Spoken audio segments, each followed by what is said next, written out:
In the shadowy depths of a forgotten alien vault buried beneath the ruins of a shattered moon, scientists from every known species gathered in silent frustration. Towering reptilians with scales like obsidian, insectoids that chattered in clicks and pulses, even mist-bodied beings who shimmered like heat waves. They had all tried. For 73 years, one artifact had resisted them all. It stood in the center of the chamber, a suit of armor, black as void, etched with glowing blue, veins that pulsed like a heartbeat. The armor wasn't just locked, it rejected everyone. It wasn't made of metal or fabric. It didn't open or move like anything mechanical. It felt alive. Some called it the void-born shell. Others whispered legends that it wasn't armor, at all but a kind of being, waiting for the right host. The Council of Species had spent trillions trying to unlock its secrets, even sacrificing clones and drones. Yet every attempt ended in failure. Some who touched it vanished. Others went mad. One high-ranking warlord reached out and simply dropped dead. No readings, no explanation. So, for decades, it stood untouched, a mystery that mocked the galaxy's most brilliant minds. That is, until a human touched it, and not just any human.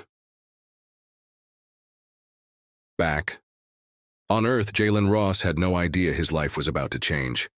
He wasn't a soldier or a scientist. He wasn't rich or famous. He was just a 19-year-old kid from the south side of Chicago, riding the overcrowded L train on a rainy Tuesday morning. Dressed in his usual thrift store hoodie and carrying a bag of books he couldn't afford, Jalen was on his way to a community college interview, his second try. He'd missed the first one when he had to work a double shift at the diner. The train rattled through the city, windows streaked with rain, the smell of damp clothes and coffee hanging in the air. People were buried in their phones or just trying to stay awake. That's when she got on. She looked exhausted. Maybe 7 months pregnant, holding her belly with one hand, the other gripping the pole as the train lurched forward. No one moved. No one offered a seat. People looked away, pretending not to see her. Jalen saw her, though. Without a word, he stood and nodded toward his seat. "Ma'am," he said quietly. She blinked, surprised. "You sure?" He nodded again. "Yeah, my legs work fine." She sat down slowly, gratefully, and gave him a soft smile. She didn't say much else, just dug in her bag, pulled out a small folded note and handed it to him before looking away. He was about to read it when his stop came. He shoved it in his pocket and ran off, barely catching the closing doors behind him. That note would change his life. But that was still hours away. Jalen didn't know the woman's name, or how she had known. He didn't know that the note would lead him to a place he couldn't even imagine. A place not on any Earth map, hidden in the folds of space itself. He didn't know that someone, somewhere, had been watching him long before he boarded that train. In fact, he didn't even get into the college. Instead, 3 men in gray suits were waiting outside the admissions office. They asked for his name, then politely insisted he come with them. He thought it was a joke, until one of them showed a holographic badge and whispered something into a communicator on his wrist. Then, the sky cracked. Jalen blinked as a ripple of light sliced open the space above the building. Something massive hovered there, silent but humming with energy. People screamed and scattered. The 3 men calmly stepped closer to Jalen. One held out his hand. "It's time," he said. Hours later, Jalen sat inside what looked like a floating monastery built into a spaceship. The walls were covered in symbols that shifted when you blinked. The air was thick with a scent like burnt cinnamon and static. He didn't understand why he was there. They showed him images of the armor, the artifact, of every species that had failed. Then they asked him to touch it. "Why me?" he asked, voice barely above a whisper. An older alien, half machine and half vine-like root, tilted its head. "Because the note said you would, and because the armor chose you." Jalen laughed. "It was all too much. I'm just a kid. I work night shifts at a diner. I'm not chosen for anything." But something inside him stirred, something ancient, something waiting. When he stepped into the chamber, the other beings watched silently from behind the reinforced glass. The armor stood there motionless, humming ever so faintly. It didn't look inviting. It looked like a challenge. He took a breath. He reached out. The moment his fingers touched the surface, the chamber exploded with light.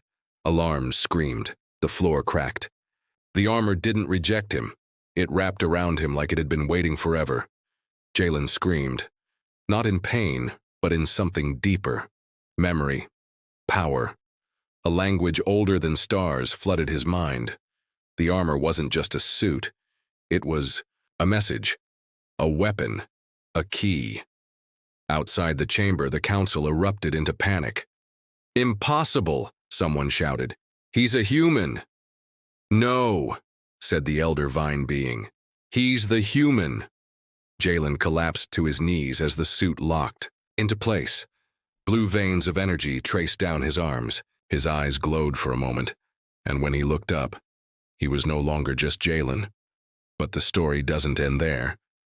Because far across the galaxy, something ancient woke up. It had been sleeping for millennia, bound by a promise made in blood and fire. Now the armor had a bearer, and the war it was built for was coming back. Jalen didn't ask for this, but the galaxy doesn't wait for permission, and now it was too late to go back, because once the armor awakens, everything changes. Jalen couldn't feel his fingers. At first he thought something had gone wrong. His vision blurred and his ears were filled with a low thrum, like a heartbeat coming from somewhere inside his chest. But it wasn't his own. He tried to move, to speak, but the armor held him still, not in a painful way. More like it was studying him, searching him from the inside out. Thoughts that weren't his swirled through his mind. Symbols, voices, fragments of alien languages. He saw flashes of battles on distant planets, towering machines slicing through armies, and above it all, a single figure in the armor, like a god of war shattering the sky. Then came silence. The armor loosened slightly, allowing him to breathe. He opened his eyes slowly and realized the chamber had changed. What had once been dark stone walls and observation windows was now something else.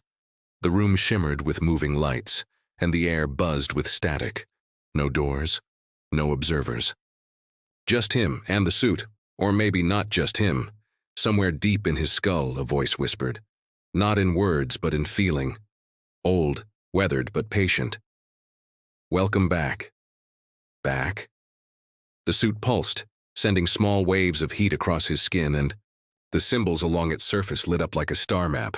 He staggered forward, barely catching himself against a smooth wall. It rippled under his touch. Everything in this place felt alive.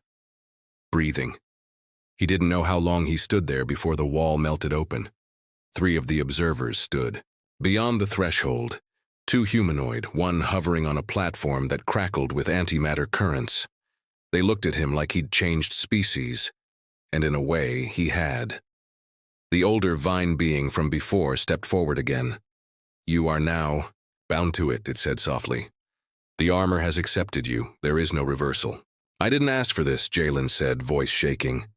"No one ever does," the being replied.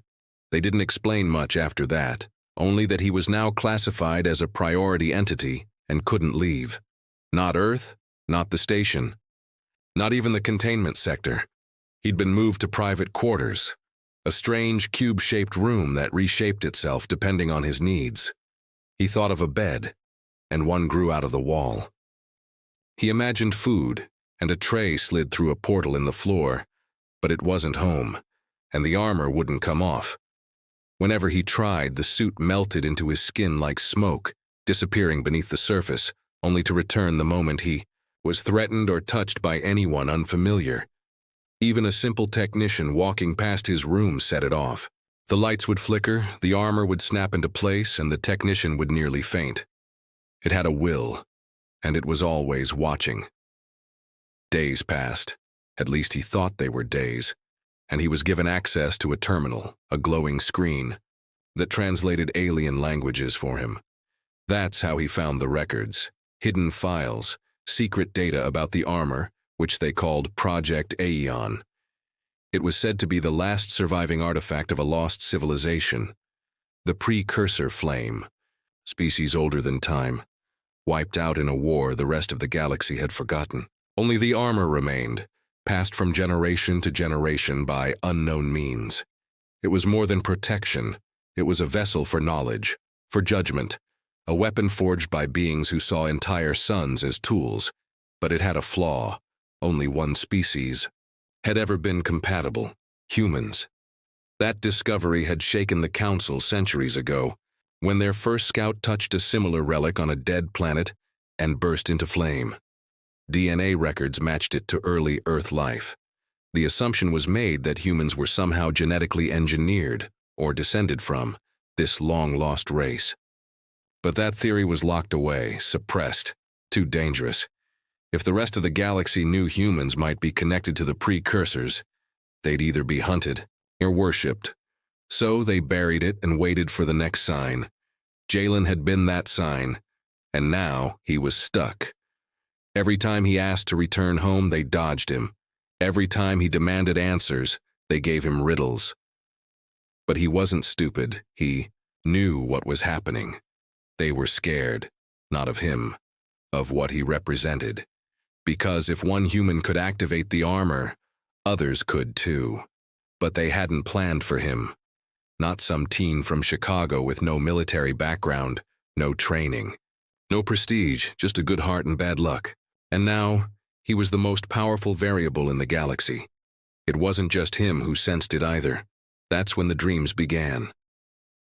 Each night, he found himself floating in space, watching planets burn.